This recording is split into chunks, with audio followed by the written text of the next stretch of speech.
Waiver gems and trade block plays. Win today and plan for days. Waiver gems and trade block plays. Win today and plan for days. Waiver gems and trade block plays. Win today and plan for days.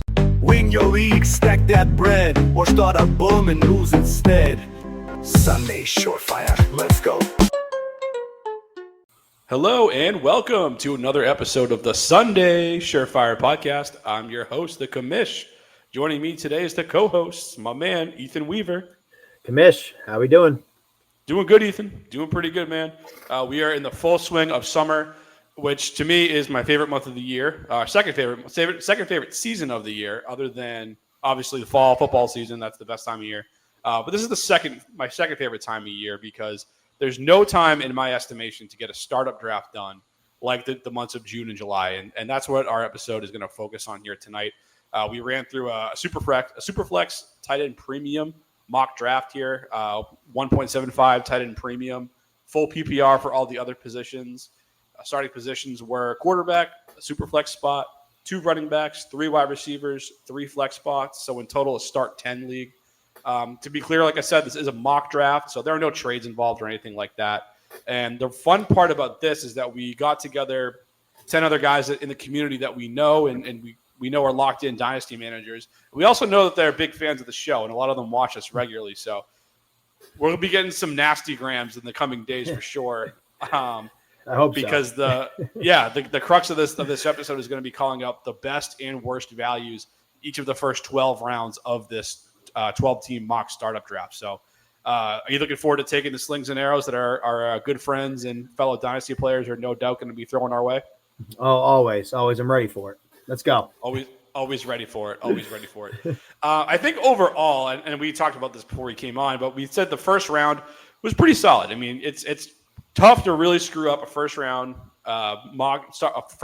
pick in a startup draft. So I think it did pretty well. So we left the worst value of round 1 off the table here. So giving the boys a little bit of a pass, I think they'll appreciate that out of the gate. But we did have a best value in round 1, Ethan. So who in your estimation was the best value in the first round? Every pick in the first round was pretty much locked and loaded. There was no pick that was, I would say, far superior than the others. But I just think Patrick Mahomes at the 1-7, seeing him fall to the back half of the first round.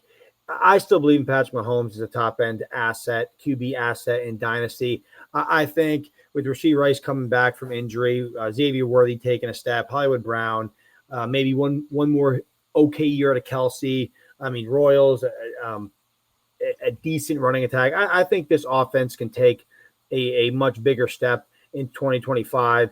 And Patrick Mahomes it's hard not to trust him. So I think if you're sitting there at the 1-7 and you were able to draft Patrick Mahomes, I'd be very happy with it. I'd be very happy with it too. And as you might think, because it was actually my pick right there at the 107. You and I were slotted right back to back, 106, 107. I'm sitting there thinking like, what am I going to do when Ethan takes Mahomes at the 106? But you went Brock Bowers, which I understand given the format. But in some ways, I'll say you left me off the hook a little bit, not having made that decision between Chase and Bowers at the 107 is giving me Mahomes.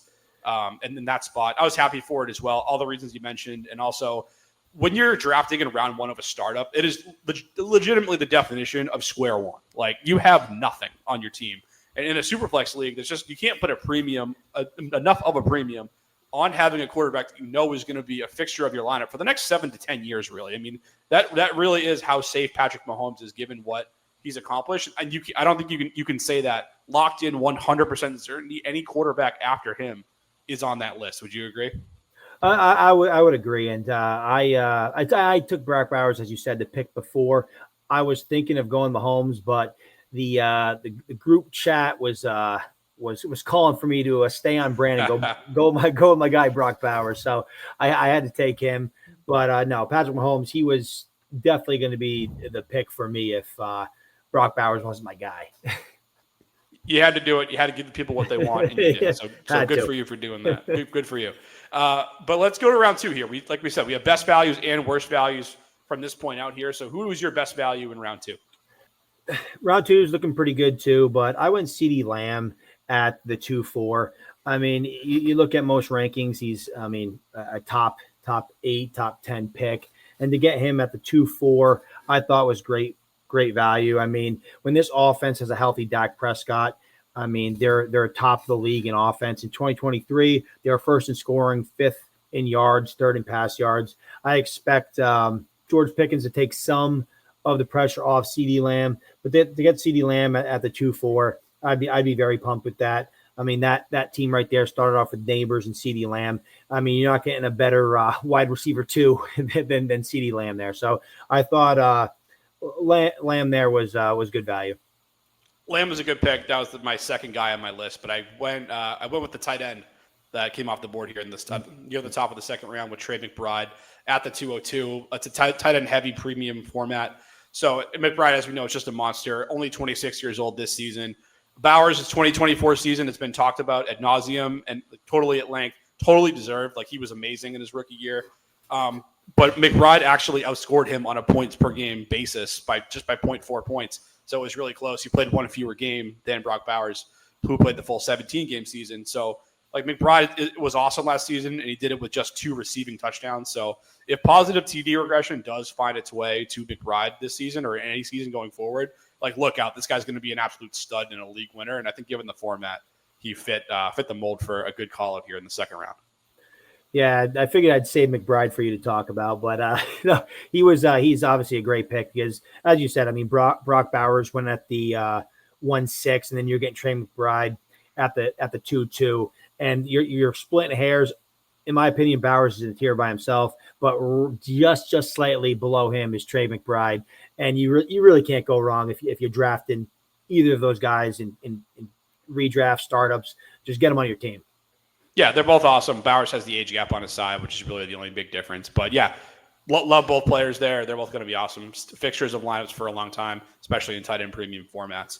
As far as worst values go, I'll start this one here. I know we actually agree with this one, so I'll just say it for both of us. And if you have anything else to add on, go for it.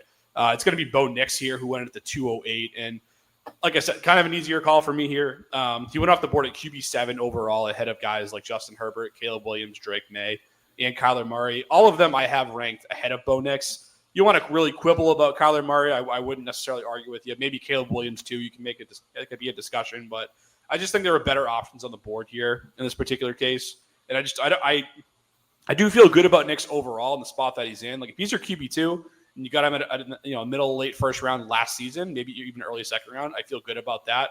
But in a startup here, just a little bit too expensive for me in the middle of the second round, Ethan. I know you agree, but anything else you want to add to that? Yeah, you're drafting him off the board at QB7, which, I mean, maybe his ceiling, which we just saw last year when he finished as QB7. I do think, like, it's not an awful pick here. I do think Bo Nix is going to be good going forward. But like I said, you're drafting at a ceiling. I think I would have went in a different direction knowing you had Jalen Hurts in the first round. But Bo Nix, to me, it's a little risky in the second round there. Agreed.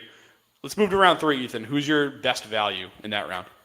So I'm going to pick on this team a little bit, and the player's awesome. I mean, he's gonna crush this next year. But I'm going to go Saquon Barkley, strictly due to him going into his age 28 season. I mean, he's coming off a year with 378 touches, 345 of those touches being carries. I think they're going to throw the ball more this year. I mean, Saquon Barkley, I mean, granted, he was healthy last year. Is he gonna turn another healthy season in after just being an absolute workhorse the year before? And also, it just more so the way this team drafted. I would have, like, this team drafted Bo Nix in the second round. I would have rather went in like with a Nico Collins and Marvin Harrison Jr. in the second round, and then came around the turn and drafted one of the quarterbacks that went after Saquon Barkley, whether it was C.J. Stroud, Purdy or Love. That's the build and the direction I probably would have went, just because, I mean, you draft Saquon Barkley in the third round, you better be ready to go win now approach, because how many more elite years does Barkley have? Who knows? Barkley's a freak. Maybe I sound stupid right now, but I just would have went in a little bit different direction. I think there's I can see a couple sides of it. And for the record, folks, we'll start with the worst values in this round, and then we'll circle back to our best values in round 3. I think you're going to sound stupid in September and October, for sure. Like when Barkley's running through defenses, like even if there's regression in the team's run rate, like Barkley had 1,700 yards last year or something crazy. Like even if he has a down year and only has 1,300 yards rushing and 12 touchdowns, like it's still going to be great. So yeah, he's going to be awesome in the early going. He's probably going to be awesome in 2025. There's a reason he's going in the top 5, maybe even 101 overall in most redraft formats. So yeah, I think your take's going to look pretty dumb there for a year, but I hear where you're coming from. It's Dynasty. The long-term game is real, and Barkley already falls into a category where he doesn't fit on every single manager in the league's roster. He's really a win now only piece, which if you're worried about value, limits the number of suitors that are going to be in the market for him. So I see where you're coming from with that.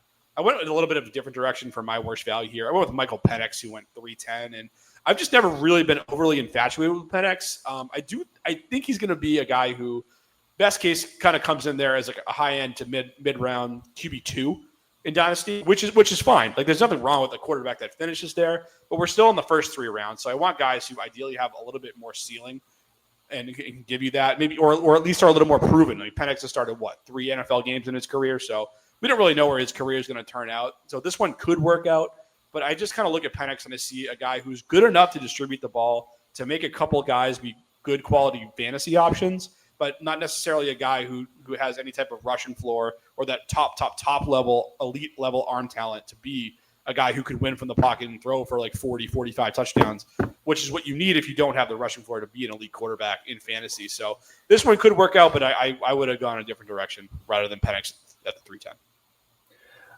I definitely see where you're coming from. I mean, to your point, I do like safety in the beginning of my dynasty startup because these are the guys that you're building your core around, right? So Penix, I mean, people are probably thinking a little too much about that Week 18 game against Carolina where Drake London was great. He was QB7, but I mean, the 2 weeks prior, he was QB30 and QB25, and he played 100% of the snaps. So what Penix are you going to get week in and week out in 2025? I mean, for somebody taking him in the 3rd round, you hope he's a top 12 quarterback, a top 15 quarterback each week. So it is a little risky. I would went in a little different direction with the players on the board. Who did you like in round 3, Ethan? Honestly, a guy that I'm very high on and a guy I liked the back end of the 3rd round was JSN. JSN finished wide receiver 9 last year in full point PPR with DK and Lockett on the Seattle Seahawks. He went off the board as WR12. So I think which obviously WR12 that's still great. I just like JSN there. I would have took JSN over Penix. I probably would have took JSN over Ladd, but there is a conversation to be had there. But I love the player in JSN. I think we're going to see an absolute stud this year, and now he has the entire Seattle wide receiver core to himself. So I'm excited about JSN this year and excited for the player. So I'd be happy to get him at the back in the 3rd round. Same here. He's safe and he's really young and he's got all the targets he can handle. Forget about the ghost of Cooper Kupp. Like JSN is going to be awesome. My value here, you can call me a Patriots homer if you want to with this one. I'm going to go with our boy Drake May at the 301. He was the 10th quarterback taken in this draft. I have him at QB7, which is about as high as I could put him. I have him in tier 3 of quarterbacks behind the top 6 of Allen, Daniels, Jackson, Burrow, Hurts, and Pat Mahomes. I have him in that next group. He's QB7. So I was really excited to see him go at the 301. I mean, he has crazy rushing upside if they really fully unleash him and let him go. Getting an upgrade offensive line, and also Stephon Diggs will be back on the field at some point for the past of the season. So things are getting better slowly in New England. I think he could absolutely crush this year, and I was really happy for this manager to get him at 301. Yeah, going off the board as QB10, you are getting a value there based on most rankings out there. Most people have him at QB7, like you said. So, and Drake May, I mean, they call him Josh Allen light for a reason. I mean, we'll see. We'll see if he can take off.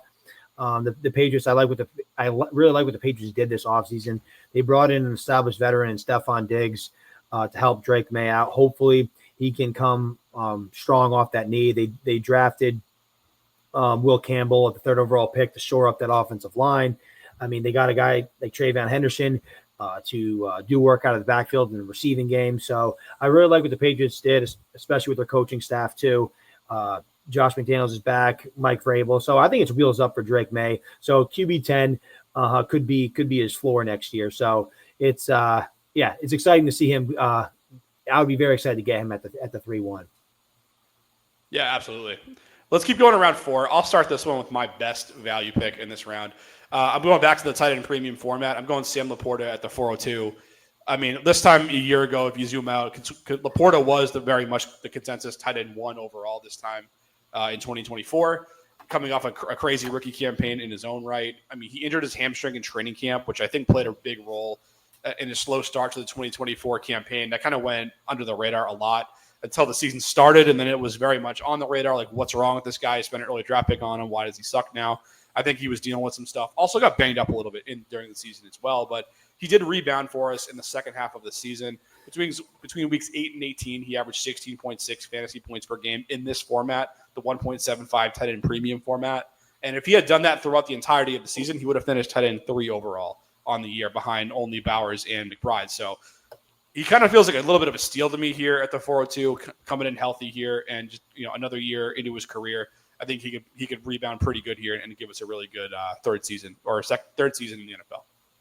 No, I agree completely. I mean, he still went off the board as tight end 3, where he's usually ranked. So it's not like you're getting a crazy value in terms of tight end positional rankings, but I do think you're getting a steal in the beginning of the 4th round. I mean, just this time last year, I believe Laporta went 2-2 in our startup. So he fell obviously a full round plus because of the down year last year. I think Laporta has a very, very massive opportunity to bounce back. So yeah, definitely like the Laporta pick. He's a guy I could have easily picked for the best value, but I won't double tap the tight end here. And I went Baker Mayfield, and Baker Mayfield, I get it. He's still relatively young, right? He's just turned 30 in April. Which is young for a quarterback, and he just came off a QB4 season, right? And he's coming off the board in this mock as QB16. If you're looking at a 3-year window, Baker Mayfield is going to be a QB1 for the next 3 years. They have Mike Evans, obviously he's getting older, but you have McMillan, you have Igbuka, Godwin. They just signed him. They're going to continue to bring pieces in as these players age out. I just think at least for this year and next year, Baker Mayfield is going to be slinging the rock. And to get a guy that was QB4 last year, QB16 off the board, I think that's pretty good value. Yeah, I'd agree. They moved some things around in this contract as well, and it's not technically guaranteed, but if they were to cut him after this year, it's like a $35 million or something dead cap hit to do it. So he's essentially locked in for 2 more years as a Tampa Bay starting quarterback. So I like Baker a lot, especially if you're playing in that 3-year window. Like that's kind of what a lot of managers like to do. In Dynasty these days, coming out of startup. So he's a good pick there. You could take up a few guys at other positions and then hit your first quarterback with Baker and feel good about it in a win now build. Moving over to worst values in this round, I went with a running back. I went with Breece Hall, who went at the 401. This one's tough because I really do like Breece Hall as a player. If he was in a better situation on a different team, I'd probably feel a little bit differently about this. He's a guy I do want on my teams in Dynasty where I'm contending, but I think it's just a little bit early for him here, especially with Aaron Glenn taking over as head coach. Been talking up the other backs on the roster, saying he wants to utilize other guys, get them involved. He's coming from a Detroit system where they did very much share the workload amongst 2 different running backs. And between where the Lions offense is today or last season versus where the Jets offense is perceived to be at this particular moment in time, the scoring opportunity is not going to be there in terms of for Breece Hall. And that's before we talk about Fields stealing touchdowns with his legs, which is something that Jared Goff never did in Detroit either. So I just think there's a lot of things to be wary about with Breece Hall for 2025. Hoping he gets out of there after this upcoming season for his long-term Dynasty value, but RB values as a whole kind of feel like they're year-to-year propositions in Dynasty at this point, and once you get past the first few guys at the top. And I don't really want to be in that game where I'm playing the year-to-year value position with the 37th overall player taken in this draft, Ethan. So what did you think about Breece Hall? Is he your guy too, or you at least smell at him stepping in here? I couldn't agree more. We are in complete lockstep. He was my worst value selection as well, and you essentially read my. I swear you were reading my notes while you're going through that rant there. I mean, I think we're looking at a potential committee, as you said. Justin Fields, that factor. I think he's gonna steal a lot of rushing work, lot of potential upside with rushing touchdowns as well. And just look at the board, right? Breece Hall went off the board at 4-1. I would say the three backs taken at the back end of the fourth round are all more valuable in Dynasty than Breece Hall. Like I'd rather have Bucky Irvin. I'd rather have Trayvon Henderson right now. I'd rather have JT. There's just too much uncertainty with Breece Hall to select him RB7 off the board at the 4-1. Agreed. Let's keep it moving here. Who's your best value pick in round 5? Round 5. My best value pick is, hold on a second here. There was just too many worse picks in this one. I have to Oh no! sift through my notes. Through a few of them. Here, let me start then. I'll get us going here in round 5 with my best value here. I know Ethan's gonna like this pick a lot. It was actually his pick in the round. It's a big smile on his face. I went with JJ McCarthy at the 5-6. I mean, McCarthy's 2024 season was a wash, as we know, due to a torn meniscus, but I liked him as a prospect coming out of Michigan, and I think Minnesota was the best landing spot for a quarterback in that draft. He's got great weapons, as we know, Justin Jefferson, Jordan Addison, TJ Hawkinson, another year removed from his ACL injury, and just a phenomenal system, just so quarterback-friendly, centered by Kevin O'Connell. Sam Darnold was left for dead years ago, and he gets airdropped into the system. He becomes a starting quarterback during the preseason and finishes as QB8 in this format last season. So, like, no one had that happening. I mean, like, Sam Darnold was barely a fringe, like, roster guy in Dynasty this time of year ago, and all of a sudden you wake up with quarterback 8 on your hands. So, to see McCarthy get dropped in that system, I feel really good about it. He might not finish as a QB8 in his rookie year, but I think he's going to be given every opportunity to succeed as a first-round pick. And, like, if you need a quarterback here, you want to wait to the 5th round to take one, whether it's your first or second quarterback, you can hit other positions and you can fill out your roster pretty good. And you're going to get a guy who's going to get that 3-year window to start on a rookie contract. So really like that pick a lot with JJ McCarthy. I would be surprised if he was a complete bust. And if he's just good for 4 or 5 years, I think you're going to feel at least okay about the selection. And I think his ceiling's a lot higher than that.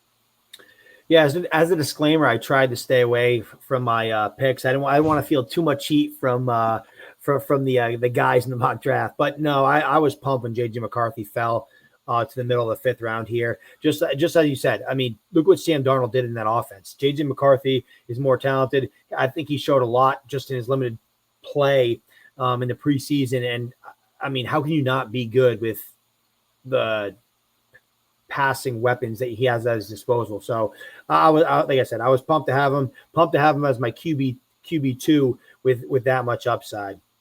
And I'm actually going to stick with the quarterback position for best value. And I went with T-Law, Trevor Lawrence, 5'10" off the board, QB 19. And to me, this is just a selection where it's all upside, right? Trevor Lawrence has shown high-end QB finishes once before. Obviously, he was injured last year. He was the golden one. He was the chosen one. He was supposed to be the next great, and he just hasn't lived up to it. Now he has BTJ. He has Travis Hunter. I mean, he has Liam Cohen. I think now needs to be the time where Trevor Lawrence takes that step. So I like the shot here at the 5'10", and I understand there is a little risk to it, but if it hits, I mean, Trevor Lawrence at QB 19, I mean, that's a pretty good dart to throw there. Yeah, agreed. I like the pick there. There's one other quarterback I probably would have taken before him, but I like this. I like the 5'10". I mean, that's a good spot for him. Exactly. Like, I'd argue like one or two other quarterbacks should have probably gone sooner than this too, but that's fine. Yeah, Lawrence is a good call out there. No complaints. Who's your worst value though? See, you said there are a few of them to parse through. Which one did you end up on? Yeah, I guess I think I'm going to go with. Let me see here. I'll probably go James Cook at the 5'12". I'm just not. I've never been a James Cook believer or a fan. I think he's a product of the offense. And they're in contract disputes right now. He's going into a second contract. I mean, Ray Davis is getting hyped because of that. Both sides are hoping to get a deal done. So I understand if they do get a deal done and he does stay in Buffalo, obviously that is a good place to be. I think I would have rather went in a different direction. I think I would have rather went RJ Harvey, even Caleb Johnson there over Cook. It's not the worst win now approach in the world. I mean, this manager went Brees Hall the round before, so I can understand it in that regard. But I mean, Cook, he wants around $15 million a year. If I'm the Buffalo Bills, I would not pay James Cook $15 million a year. I mean, the franchise tag as of this year was $13.64 million. So I mean, they didn't tag him. I just think there's some uncertainty there if they can't get a deal done, because I think James Cook value tanks if he is off the Buffalo Bills, because like I said, I just think he's a product of the offense there. Agreed. I wouldn't give him that contract either. I think you can do a little bit better if you're going to maybe not a little bit better, but I would rather just go with like a rookie or something next year or a veteran on the cheaper route rather than pay him. They probably will pay him, for being honest. Like we always say, like, don't pay these guys, but then these NFL teams almost always and they get paid. Like we say, it's a community approach. And teams don't pay running backs. They don't pay running backs like other positions, but they get extensions if they've been as productive as James Cook has. So I'll probably get one. But I'm with you. Like, I didn't love this pick either. So I agree with you in that regard. He wasn't quite my worst one, though. He was probably second on my list. I went with Rome Odunze at the 5-5 as my least favorite pick. And I'm going to sound like a Rome hater. I'm not a Rome hater. I'm willing to leave the light on for Rome being a fantasy producer someday, because I do like him as a prospect, but I just don't think it's going to happen in 2025. And as much as I like the Bears' upgrades that they've made this season between their offensive line, adding Ben Johnson and all that, hell, they gave Caleb Williams a first-round tight end in Colston Loveland and a second-round receiver in Luther Burden. Like, all these moves look good on paper, but I kind of adds up to me as a crowded situation with an unproven quarterback and a first-time head coach. So I like the moves. I think if I was selecting a young receiver here, I probably would have just taken Xavier Worthy, who went 2 picks later. And if I needed another position, I might have pivoted and gone and done that. But like I said, I'll leave the light on for Rome being good someday, but I just don't think he's going to get off to a hot start this season, which is just going to cause his value to drop even further. Rome Odunze needs to take off this year for this pick to make sense. This is the manager that went Saquon Barkley in the 3rd round, so you do want receivers that can help you win now. And Odunze may or may not be that guy. It does, by the sounds of it, you don't think he's going to take that step. It's obviously a crowded room, as you said. He needs to overtake, in my opinion, to return value. He needs to overtake kind of DJ Moore as that alpha wide receiver one, get that target share, and become worthy of that top 10 selection just a year ago. So Rome Odunze, obviously a guy that still has a bunch of dynasty value currently, and he's getting hype. But if he has a lackluster season, that hype is going to go south very quickly, and his dynasty stock is going to take a turn for the worse. Agreed. Who'd you like in round 6? Round 6. So I think in round 6, for a win now approach, which I'm going to talk about your guy, your team. I think a win now approach, it's hard to argue against George Kittle in the middle of the 6th round here. He has been, the last 4 years, he's been tight end 4, 3, 5, and 3 last year. In a 1.75 tight end premium format, George Kittle in the 6th round is an absolute difference maker. And based on your build, you're in win now. And George Kittle, I mean, in this format, there's arguably not many pieces that will help you win now more than George Kittle. So, I mean, George Kittle is going to be Purdy's number 1 option. Obviously, Ayuk come back from injury. Pearsall coming in the year 2, missing a lot of time year 1. You have Jennings, but Kittle is still going to be Purdy's guy. So, in this format, I know Kittle's a little older, but with the build of this team, I think it's hard to argue against George Kittle. And yes, like you said, it was my pick. I actually had him as my best value in round 6 to toot my own horn. Ethan stayed away from all his own guys. There's 2 of my guys, I think, that I picked in this one. Mahomes and Kittle. Mahomes and Kittle. You like both of them, too. You agree with me on both of them. So clean sweep in the room. Aaron's not here, so he doesn't get a vote today. But, yeah, I went with him, too. I mean, to this point in the draft, I wasn't necessarily in a full pick a direction. I mean, I highlighted my team here. Like, it's Mahomes, it's Puka, it's Purdy, it's A.J. Brown, and Xavier Worthy. My first 5 rounds, I wanted to make damn sure I got guys that had at least 3 years to produce. I mean, 4 of those 5 guys have longer than that in theory to produce. A.J. Brown, you could argue, has 3 good years left. He's, I think, 27 right now, maybe 28 this season, something like that. So he's probably got 3 years left. But then round 6 comes along, and that's when I wanted to make a call and say, if I'm gonna contend, I want the best hammer left on the board in a 1.75 premium format. And to me, that was a no-brainer in George Kittle. And then once I made that call, I knew the rest of the way in the startup. I said, I'm in win now mode. And a lot of the picks that I made reflected that decision, which I think is what you have to do in a startup. It's okay to go in there without necessarily knowing what you want to do. But once you kind of start going down an avenue, you should keep going down that avenue.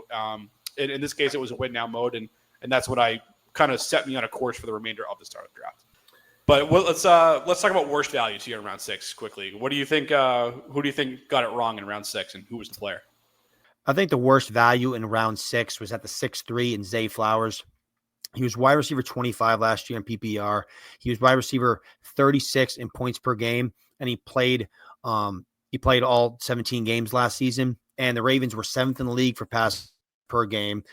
Lamar threw 41 touchdowns.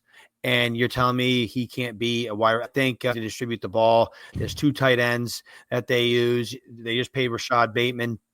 I just don't think there's a lot of upside in Zay Flowers at the 6'3", especially with some of the players that are still on the board.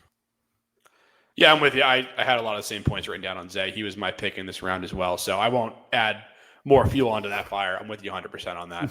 We'll keep it going here into round 7 here. In terms of best values, who did you have for this round? I went with a guy that I think you're starting to become higher and higher as the days go on, and that's Jalen Waddle at the 7'8". He is wide receiver 29 off the board, and I just think he's a player that can return to his 2022 form where he was wide receiver 7. Waddle, former top 10 pick. Tyreek Hill, he's going to be aging out. And they just got rid of Jonnu Smith, who takes up obviously a lot of targets across the middle. I think it's time to Waddle to reemerge as an alpha target earner in this offense. Hopefully, Tua can stay healthy the entire year. Last year was kind of a wash with Tua being out of the lineup. But at wide receiver 29 off the board in the 7th round, I'll definitely take my Jalen Waddle. Yeah, he was my pick in this round as well, was Jalen Waddle. You said everything that I had written down here as well. Now you're over here reading my notes. Yeah, I've been getting higher and higher on him. And as I get lower and lower on Tyreek Hill, I know these targets have to go somewhere, and Waddle is the clear-cut candidate to be that guy. To this point, they haven't necessarily fully utilized him correctly. This coaching staff hasn't. So I think now with Jonnu Smith gone, I think he's kind of the obvious no-brainer to take that next step. And even if this regime does get gassed and is out by the middle of the year, Mike McDaniel's out the door. I mean, Tua is still locked in there long-term, and so is Jalen Waddle. So, those guys are going to be the stalwarts of this offense in the future, but I think that future could start right now for Waddle as early as the 2025 season. I'll just keep going into my worst values here. I went with another young receiver. At the 7-2, we had Jordan Addison come off the board, and Addison's one of those guys who are kind of like Zay Flowers. If he played on a different team, I might like him a little bit better, but we know he's always going to take a backseat to Justin Jefferson for the entirety of his tenure in Minnesota. We know TJ Hawkinson's still under contract there, and he's going to be another year healthier, like I said earlier, from his injury, so he's going to be in the mix for targets too. It is a rookie quarterback. As high as I am on JJ McCarthy, I do have to say that. We haven't seen him lead an NFL passing attack to this point in his career, so I just don't see him finishing higher than a back-end WR2 anytime soon, which I guess you could argue is fine. He was WR24 in this mock, so you could argue he's going about where he should, which is fair. I just don't really have a big preference on drafting a guy at WR24 who's going to finish at WR24. I want guys who have the opportunity to outperform their draft position. Especially even if they're a little bit longer in the tooth, if they could score better than that for a couple of years, I would probably prefer that. So Addison's a guy I want on my rosters if I can get him cheap enough, but early 7th round still just a little bit too pricey for me.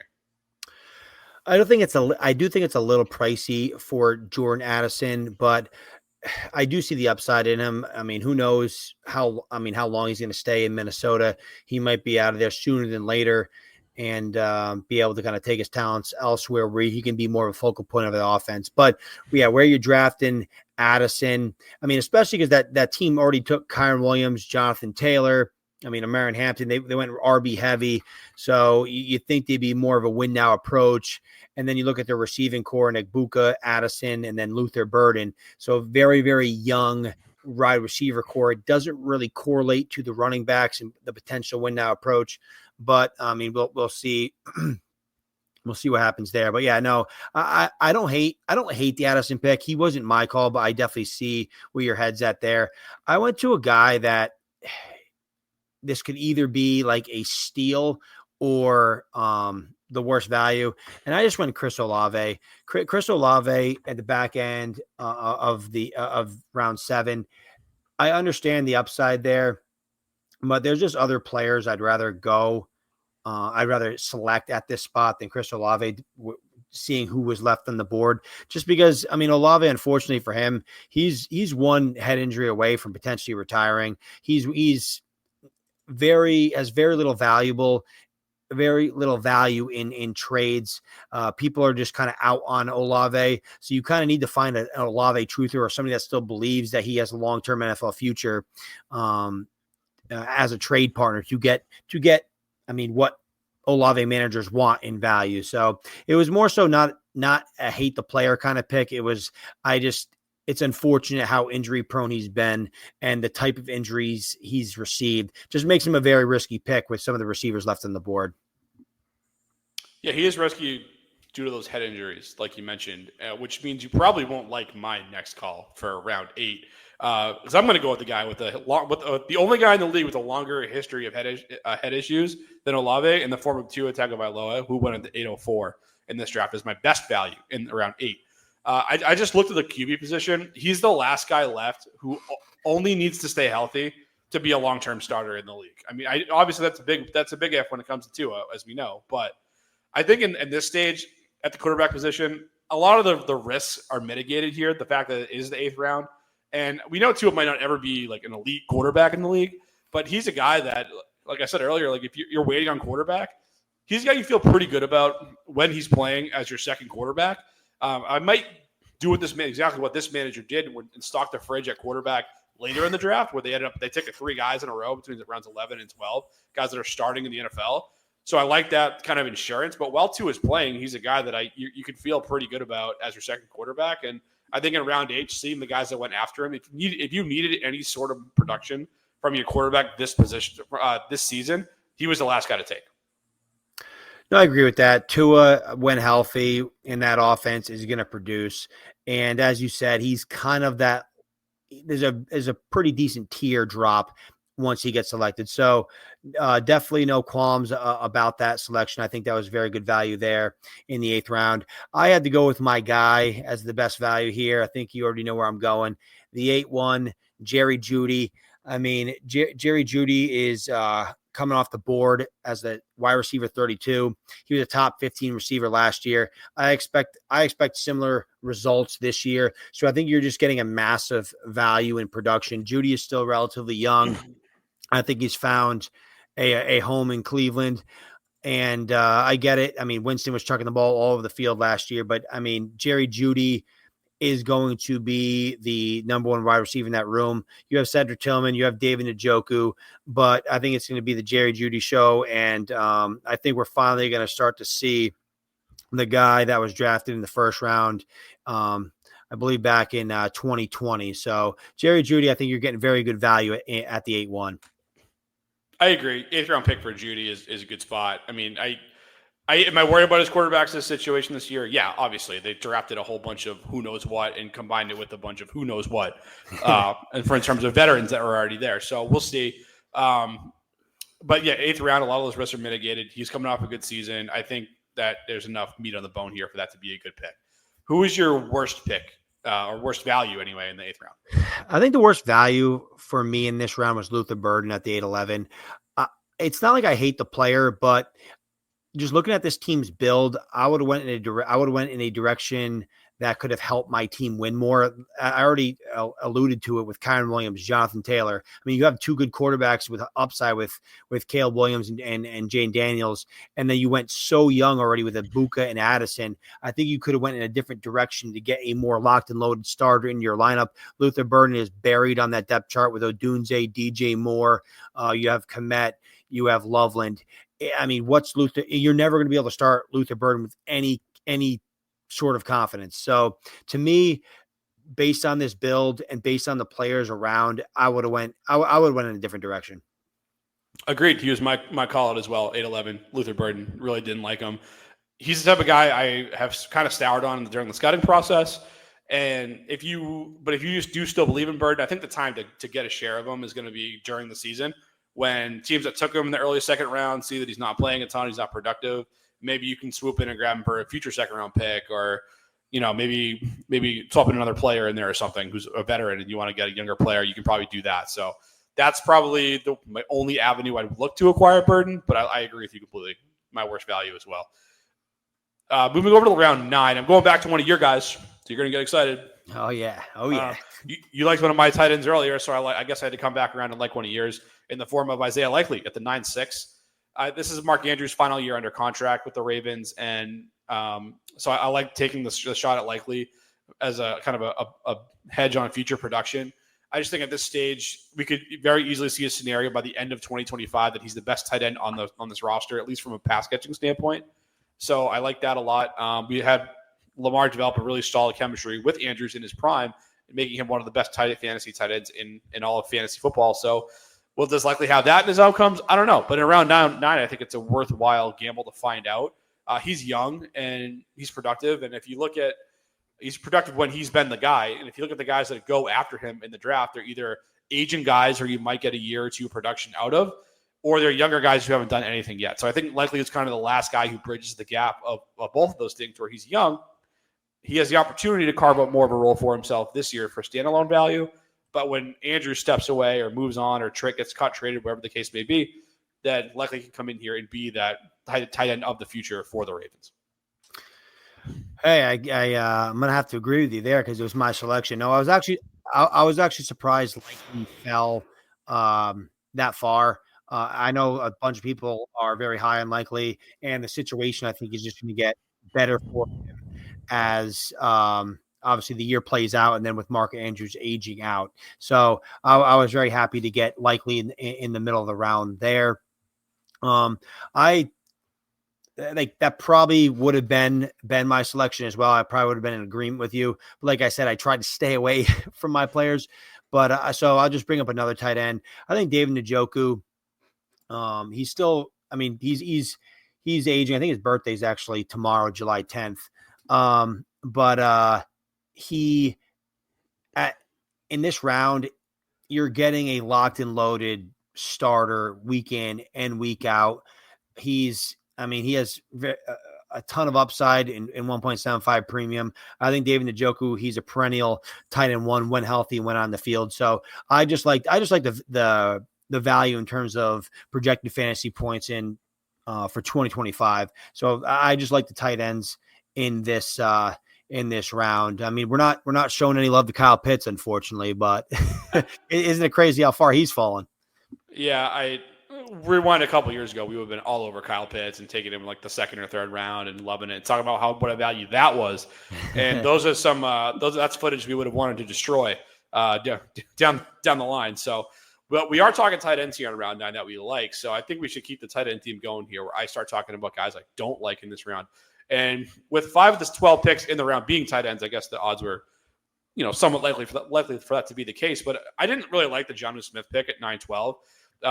At this point, the trade had already happened. He was already out of Miami and he was in Pittsburgh at the time that the startup draft was taking, this mock startup was taking place. So I just think his value took a serious hit. I think any value that he had in Dynasty was tied to him being the safety valve for Tua and the way he was last season. And the trade move to Pittsburgh, I think, is pretty crushing to his fantasy production. that he's going to give us in 2025. I mean, he's got to share the tight end targets with Pat Freiermuth, who I'm not convinced is really all that much worse than Jonnu Smith, if we're being honest. I just think they've been in very different situations in their respective careers, especially if you're looking at 2024. And now he goes from Tua, when he's healthy, being on the field, being the short down, check down guy for him, to Aaron Rodgers, who's on the wrong side of 40, on a corpse of what he used to be. I mean, I know some of the counting stats were there. People love pointing to that after the fact to kind of say, oh, maybe he still has it. Maybe he still got it. It's like, no, the Jets sucked last year, guys. Like, they were terrible in the first half of games. Like, Rodgers is on his last legs. The guy hemmed and hawed all offseason if he even wanted to play football. And ended up taking an incredibly cheap deal for 1 year to kind of stick it out for one more season in Pittsburgh. So I'm really down on the Steelers offense as a whole, and I'm really down on Jonnu Smith here, and I didn't like him at the 9-12.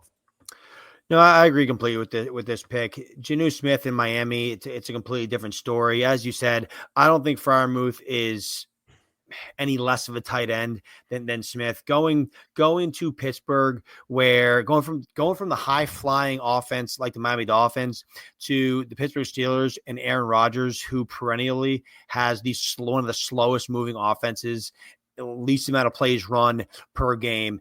It's just a kind of a dead end for him. So I would have rather went Ferguson, who went in the next round. I would have rather went Otten, and I would have rather went Ingram in the 11th round over Jonnu Smith if we're just looking at the tight ends. So Mason Taylor too.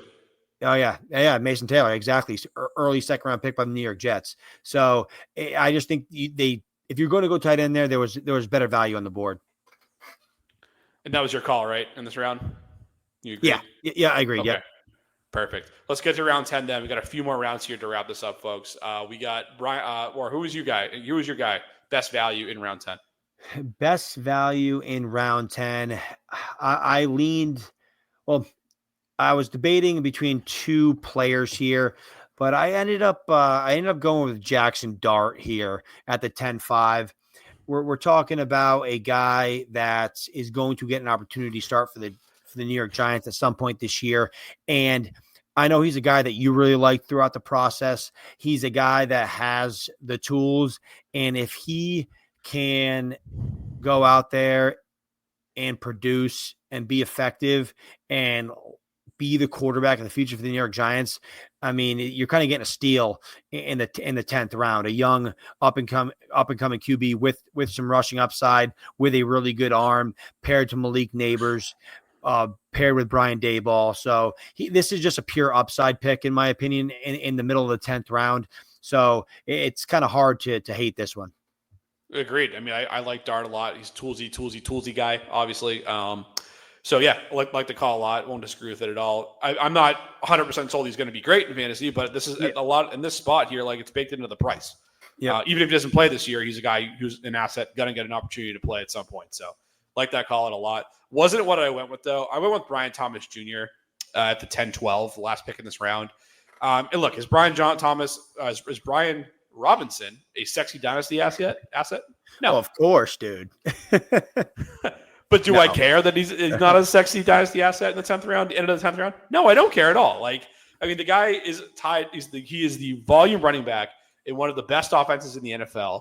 The guy is dripping with double-digit tight end upside this season, and he's still young enough where even if he's out of Washington after this year, he's still going to stick around the league for a few years. So it's not like it's just a 1-year go-around you're getting with Robinson on your roster. I mean, hell, and then the upside to that is if he does get an extension in Washington to be that early down grinder, even if it's like a 1-year, 2-year extension, whatever, like, this is the 10th round, guys. Like, so you have already made your calls if you're going to be a win now team or not. This team that took him in particular was in a win now build, and they were kind of hurting a little bit at running back. They needed a third guy.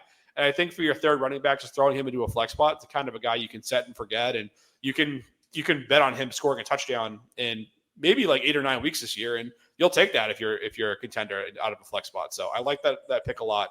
Brian Robinson at the 10-12. No, I think B-Rob is being slept on. I think he's a very safe player in fantasy, especially for this season. And yeah, with this team's build, I think Brian Robinson was a great selection here. And he's, like you said, he's a guy it's not a sexy pick. Nobody gets excited, but he's going to produce. For sure. Who did you not like in round 10? Round 10 was a little tricky. I mean, there's nobody jumps off the page being screaming like, "Hey, it was terrible value here." I think all these picks kind of made sense. So Agreed. I just went into the ageist RB avenue, and I went Joe Mixon, which honestly I think for this team, Joe Mixon makes a lot of sense. I just think I would have rather. The only reason why I say Joe Mixon is because I think I would have rather had some of the running backs after Joe Mixon just because of age. Joe Mixon is 28. I don't know when he turns 29, but I mean, I think Woody Marks is gonna eat into some of that workload. Obviously, Damian Pierce is there. They brought in, I think, Cam Akers as well. They're just bringing in everybody into Houston. They brought in someone else too. Who'd you forget? Who did I forget? He was a grinder for years, really good in Cleveland. Oh yeah, Nick Chubb. Yeah. So that's the one you forgot. Yeah, they're bringing in everybody there. So yeah. I mean, I don't think he's going to just have the lion's share, like 70, 80% of the touches here. And Joe Mixon, I think, has already kind of taken a step backwards. So at this point in the draft, I understand it, but I would have rather taken a shot on one of these younger backs, even a guy like Pacheco, Scadaboo, like Brian Robinson. I mean, I would have rather went in that direction. Give me a guy that's going to produce, but also has a chance to get a second contract and produce for a few more years. Yeah, I'm with you. Mixon was a good call. It's not who I went with. I think around 10's okay for Mixon. Agreed. I will say before we move off of this manager's team, I'll highlight it real quick. Like there's living fast and loose, and then there's living fast and loose at running back with Christian McCaffrey and Joe Mixon as your only running backs of note on this entire roster. Like, wow. I mean, I wish I could wake up feeling as ballsy as this manager did, rolling with those two running backs in a win now build, mind you, too. So, he woke up feeling dangerous, baby. He did. It's Dangerous Dave, we should start calling him. But yeah, like that was that was bold. Hey, if it works out, great. I mean, McCaffrey might end up being a steal in all seriousness. But yeah, the Mixon pick is a tough one, and now it's mine as well. So we'll keep the train going on that here. We'll just round right into round 11. I'll start with this one. I'll go with my favorite value. I'm going to go with Evan Ingram at the 11:01. If you're a win now team, which this team is, and have to tight end to this point in the draft, which this team didn't, in a 1.75 tight end premium league, Evan Ingram to me, in my estimation, is your get out of jail free card. He has the best chance of any Broncos skill player to win the number 2 receiving option on this team, behind Courtland Sutton. And like we've seen the tight end position be viable for years in the Sean Payton led offense. He hasn't necessarily had that guy so far in his 2 years in Denver, but I think he has it for at least for 2025 in the form of Evan Ingram. And I understand other people want to go ahead and leave Ingram for dead after an injury plagued season in 2024 in Jacksonville, but I think Denver is just a great new opportunity for him. And if I the 11th round of startups in premium leagues, hell, even if it's not a premium league, I can get him in the 11th round as a depth tight end. I'm going to be scooping up shares of him all day at that price point, Ethan. What do you think? 100% agree. This team's locked and loaded to win this year. So to draft your first tight end in the 11th round and get Evan Ingram, I mean, it's a home run. I mean, Evan Ingram's going to smash as long as he stays healthy. So I think this manager did a good job leading into the win now approach. Evan Ingram, great pick, and is I 100% agree. I didn't go with Evan Ingram, but I mean, that's a very, very solid pick. I went in a slightly different direction. I just went with Jacoby Myers. Myers is, I mean, at wide receiver 48 off the board is just being slept on. I guarantee he finishes the year as a top 24 wide receiver. So to get him at this price is, I think, a little ridiculous. Jacoby Myers, he's a guy that I'm targeting a redraft. I mean, he's a cheap guy you can add to your dynasty roster as well and get legit production. Jacoby Myers, I'm pretty high on going into this year. So to get him at wide receiver 48 prices, I think is an absolute steal in the 11th round. Keep the train going. Tell me who you didn't like in round 11. Round 11, honestly, it's another tough round, but I think there was one guy in my estimation that kind of stuck out, and it was Pat Freiermuth. And we just kind of talked about with Jonnu Smith. I mean, Jonnu Smith and Freiermuth they're eating into each other's production. And I just don't think, when are you going to want to start Frymouth. I mean, I know it's 1.75 tight end premium, but Aaron Rodgers, old and slow in terms of running the offense. There's probably not going to be a lot of targets coming his way week to week. And looking at the players coming off the board directly after Frymouth, I mean, like I said, I just talked about Jacoby Myers. I think Jacoby Myers is going to just blow Frymouth away in terms of points this year. I mean, Harris, I think Ridley is going to absolutely crush this year. So I think that I think Myers and Ridley were great picks in this round. So I would have went in a different direction. I know Pitts was the only tight end of consequence on the roster at this point, or actually, no, Frymouth was the tight end 2 on this roster. So I get trying to get a tight end, but I mean, go Mason Taylor. Yeah, I mean, I would much rather go Mason Taylor over Frymouth, considering the situation now in Pittsburgh.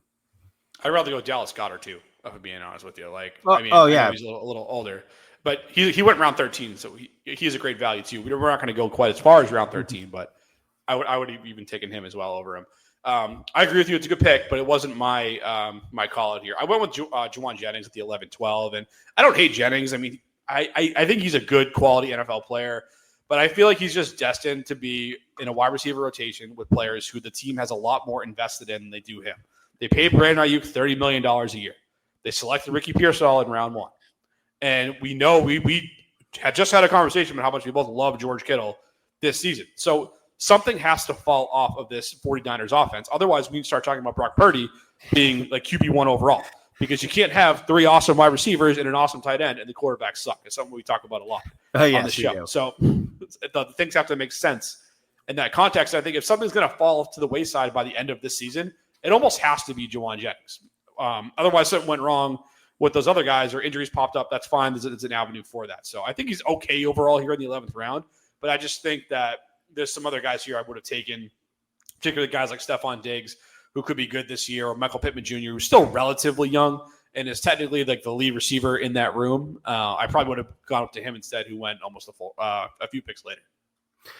I hear you. Jennings obviously had a great year last year, but as you said, something's got to give. And in my opinion, I think Pearsall is going to take a big step.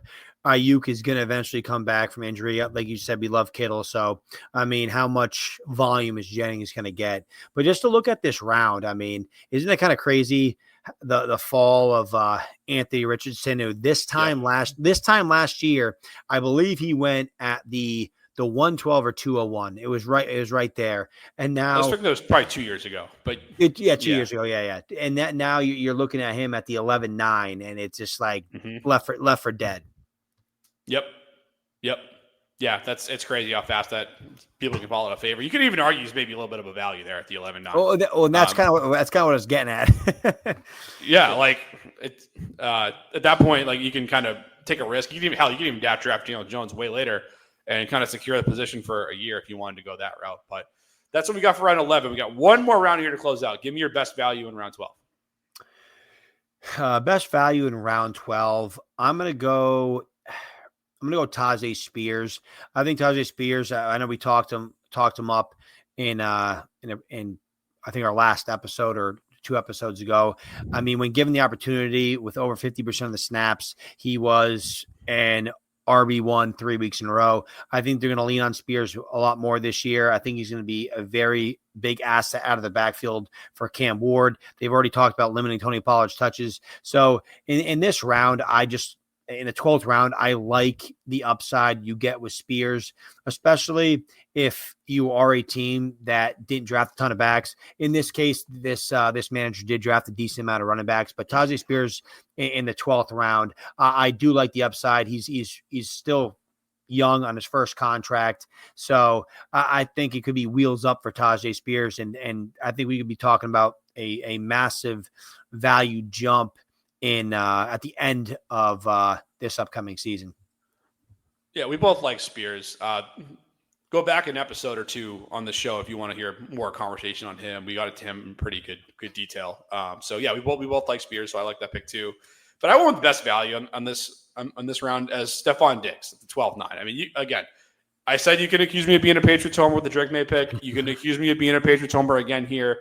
I'm getting it all up because I've talked nothing but a bunch of crap on my Patriots for the last couple of years for the terrible decisions that they've made. So maybe I'm making good on some of that. I'm making up for some of that here on this show. But I just think here, like at this stage in the draft, I mean, has the highest upside by far for 2025 and maybe even 2026 of any receiver left on the board. Like we've seen him be a perennial, WR1 for years and years. And I know he's coming off an injury, so he might be slowed by that a little bit. He's also on the wrong side of 30, so you could argue that that's the case too. But I mean, are we really going to sit here and wonder where the targets are going to go when Diggs is back on the field, Ethan? I mean, we've seen what the results look like when Pop Douglas gets those targets. We've seen what the results look like when Kendrick Bourne and Hunter Henry get those targets. Like, spoiler alert, folks, these looks are going to be funneled to the former All-Pro as soon as this guy is back on the turf. Whether that's week 1, week 5, week 6, whatever. Like, he's going to get all the volume he can handle when they do throw the ball. And in round 12, if it's a win now piece that you're looking for, like I think this manager is in win now mode. Like I tossing this guy into a flex spot, that could be very easily be a weekly advantage that you have in your lineup. And if it really flames out and burns out, doesn't pan out at all, like who cares? It's the 12th round pick. Like you can make up for it later in the draft. No, I agree. Stephon Diggs is going to be a key piece to your lineup if he does come back fully healthy. Receivers coming off knee injuries always scare me in the first year coming back because they're usually not the same. Usually it's year 2 when they kind of get back to full swing. Hopefully for the Patriots and Stephon Diggs, hopefully he can roll back into form sooner than later. He looks pretty good with all the videos and clips I've seen, and hopefully he can be out there week 1 as Drake May's number 1. That would be good. All right, we got 2 more guys to talk about here. Who is your least favorite player in this round?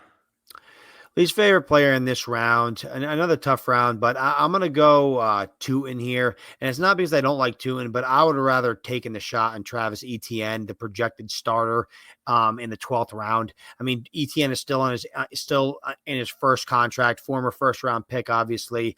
And I just think right now Tootin is the at best third back. I mean, you have Etienne, Bigsby, and you have Tootin. It might be an ugly committee, but give me a shot on the still youthful Travis Etienne, first round pick of the Jacksonville Jaguars. I think people are leaving him a little too much for dead. So I mean, it's not like I hate the Tootin pick. I'd rather go Travis Etienne, the right now penciled in starter for the Jacksonville Jaguars, over the athletic freak that is Brashal Tootin. Yeah, I agree. Who took Travis Etienne in this draft again? I don't know. Oh, that was my pick. Oh, right. Was it really? Solid, strong pick. Amazing. As my RB5 in a win now build. Yeah, I love that. But okay, we got one more pick to go. Ethan just gave me a ton of love we can end it right here. We can just end it right so now. I'm going to go the other way and just dump on his 12th round selection here, which I haven't done to this point. I haven't called that any of your guys yet thus far. It was Darnell Mooney for me. It's at 12-7. And look, Darnell Mooney's a guy I've never been overly high on. I know he had couple blow up weeks last year. He had that 31-point ridiculous game, that shootout on, I think it was a Sunday night game or maybe a Thursday night game, against Atlanta that I remember watching. So he was great that day. Had a couple other weeks where he popped off for 20 points too, which is great. But I mean, just kind of look at it as a season as a whole. In 2024, he finished his WR 38 on a points per game basis and WR 31 overall. He's fine if you want to throw him in a flex spot and give you a chance with 3 receivers and 3 flex spots. It's fine. He could give it to you there.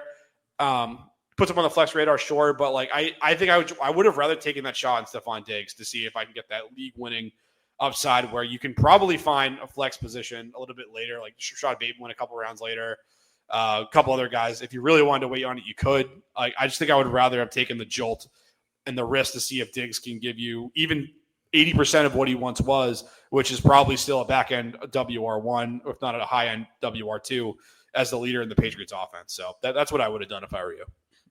No, I don't completely disagree with you. I think especially with my build, and I have a very youthful team, so I could have afforded to go Stephon Diggs.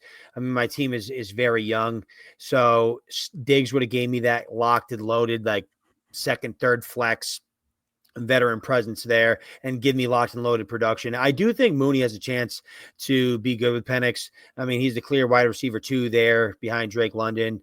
So I probably lean into the age a little too much there, but I've always been kind of a Mooney guy, so I don't mind taking the shot. But if I wanted a little bit more locked and loaded production, Diggs was probably the pick. But like I said, aging wide receivers coming off knee injuries don't scream 100% success rate. So that's why I went Darnell Mooney, because I was a little light at receiver. I was going running back heavy at the back end of this draft. So, but I understand your points. So you must really think that Kyle Pitts is dead then, right? Because obviously Drake London's the man. You have Mooney is the WR2, obviously, but you must think Pitts is just done, right? Because otherwise you'd really like Penix a lot more. Well, I don't mind Penix. I like Penix. I mean, I didn't. I know you brought Penix up as a bad value. I don't think Penix is a terrible bet this year. I mean, like I said, everybody kind of remembers Week 18, QB Penix, Penix QB7, Drake London going bananas. So I mean, Penix has a rocket arm. He does have athleticism. Whether he runs or not is another story, just because obviously he has some history with some injuries. But I do like Penix. I'm not saying Mooney is gonna blow up. I think just week to week in your third flex, he can give you some production. But I do think Drake London is gonna be locked and loaded, top 10 receiver, easy. But who knows what Pitts is going to become, or if he's even on the team. It'd be kind of nice if he gets traded to give him a nice fresh start, like Evan Ingram got when he was struggling for the New York Giants, and Evan Ingram gets traded and he kind of blows up. So I'm definitely not 100% out on Pitts. I just think he's just too athletic, and there's just too much talent there to give us what we've been getting so far. Something's got to change there. Yeah, I'm with you. A change of scenery would be nice for him as well. But that was a quick exercise running down it was a fun mock draft to go through. You can pause the video here if you want to see the rest of the draft board. We ended up doing 20 rounds. So if you want to scroll through that, feel free to do it. But make sure too, you're not missing any of our content here. We're going to get going into redraft season soon, as that's coming up quickly. But to make sure you're not missing any of our content, make sure you're hitting that subscribe button, like the video, share it. All that stuff really helps the algorithm and goes a long way. But until next time, folks, peace.